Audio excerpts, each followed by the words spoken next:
Okay, so the past couple days I've gotten a few different texts and DMs asking how to really get serious into photography and how I can help. Newsflash, I don't know really anything, but I do know a couple things. So I thought, let's just start kind of a couple series of videos on going from the bottom up in photography. So let's talk Camera Basics 101.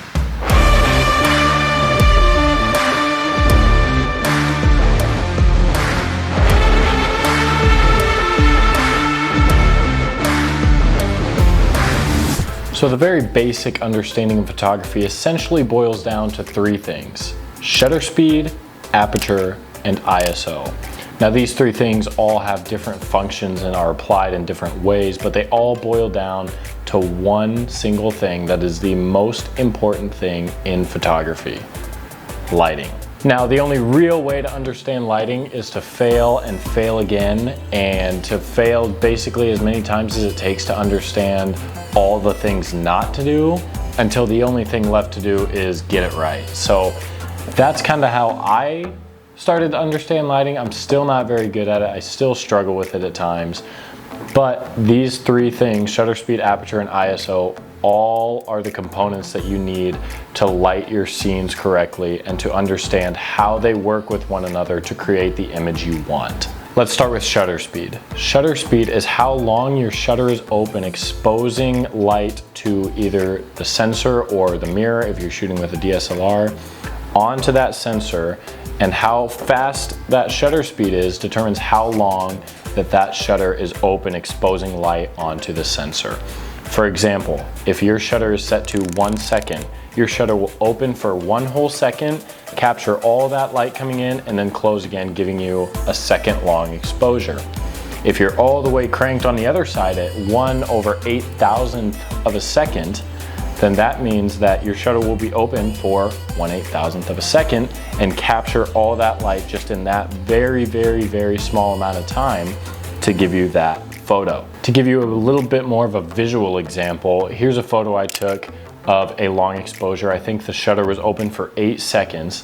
And so you can see the car, the taillights and the headlights coming on both sides of the street. But if you look over to the left, you can see where I started the exposure. The car was basically at the bottom of the underpass, and then it drove all the way out of frame because the camera was letting in light for 8 entire seconds. So as long as it took that car to get by the frame, the camera was capturing all of that light and putting it onto the sensor, giving me those light trails that you see there. On the flip side, if we have a photo, say, taken at 1/1000th of a second, we would have a photo like this.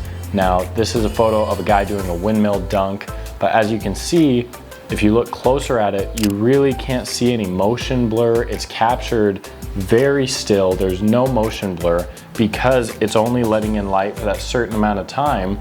So it's capturing that moment in more of a standstill type action. So the lower your shutter speed, the more motion blur you're gonna get. It's gonna have the shutter open longer. It's gonna let in more light. And the faster your shutter speed, the higher the number, it's gonna capture more standstill action, but at the same time, it's also gonna let in less light. So if you want something caught in the action in the middle of doing something, it's moving kind of fast, you wanna crank that shutter speed higher to eliminate that motion blur and really get that sharp, clear image. Whereas on the flip side, if you wanna take like a long exposure, you wanna show something moving, add some motion blur to it, you're gonna wanna put that shutter speed at a lower count. Now let's talk aperture. Aperture, aperture, aperture.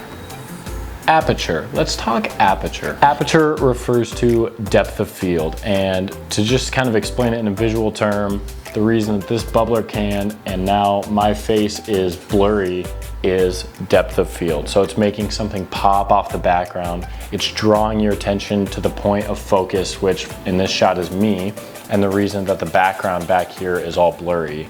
That's depth of field. That is aperture in the works. The lower number your aperture is, for example, I'm shooting at 2.8 right now, the more depth you'll have, the more shallow your focus area will be. And the higher the number, so for example, this goes to like f32, f22 maybe, the more flat your image will be and the less depth you'll have, the more everything will be sharp and not as clearly defined. So here's a shot of my sister. This was taken with an 85mm 1.4 lens, and I had the aperture at 1.4 specifically because you can see that the focus area is so thin that she pops off the background really well. You can barely even see what's in the background. It's a bunch of trees, but you can't really tell that from the photo because of how much depth there is and how much she really stands out from that background. So that's a good example of using a shallow depth of field, but mostly for landscapes is what I crank up the aperture to a higher number is for. But there are times when you need to use it. For example, family photos, if you have a couple rows of people, you want to get all their faces in focus, you want to crank that aperture up just a little bit to make sure that their faces aren't blurry there in the back or in the front. This is an example of, I think I shot this at f9.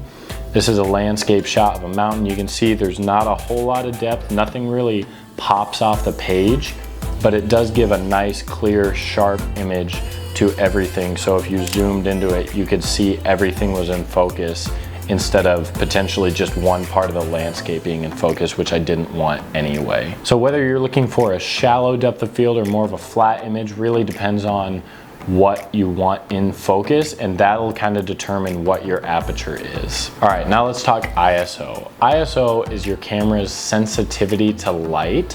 So the lower your number is, the less sensitive your camera is to light.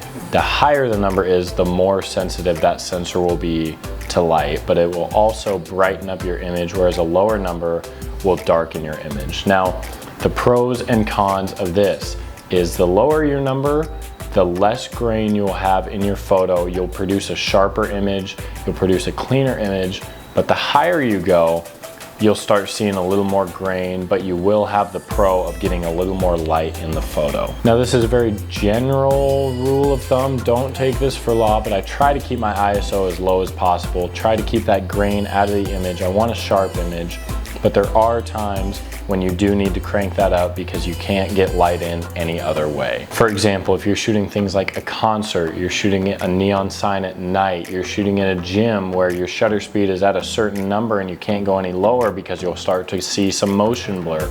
There are times when ISO is really your last resort option to add more light. Just know that with more light, you are adding a little bit more grain every stop you go up in ISO. So to give just a couple of examples, here's an example of a shot I shot outside. It was super bright, didn't need any real ISO adjustments. This is a shot of a Riverside track athlete at a state track. You can see the color is very bright, but if you zoom in, there's really not a whole lot of grain. It's really sharp because my ISO was super low. Pretty simple. Now on the flip side, here is a shot of the first time I ever shot the Milky Way. This was in Colorado. I really didn't know what my settings should be, but I knew I wanted the stars to be in focus, so I had my aperture pretty high. I had my shutter speed kind of high. I don't exactly remember what it was, but I knew that I needed to add more light based on a couple exposures that I did beforehand. And so as you can see, by cranking up that ISO to get that light, a lot of grain appears in the photo. So that's kind of an example of when you would need to use ISO. It's somewhat your last resort option depending on what look you're going for in your image. So hopefully if you're a little confused or overwhelmed by all the different things you can change, all the different ways to light a scene, hopefully this will kind of give you at least a better understanding of what these things do. Now, the only real way that I learned, I watched a ton of videos on it. I wanted to shoot in manual. I watched all the videos in the book, but the only way I really got better was to just go out, take photos, experiment with the different settings, different combinations, and I found out kind of what worked through trial and error. With that, go take some photos, go mess around with your camera, fail, try again, do all those things, and eventually you'll end up with some bangers. Hope you guys found this helpful, and I will see you in the next one. Peace.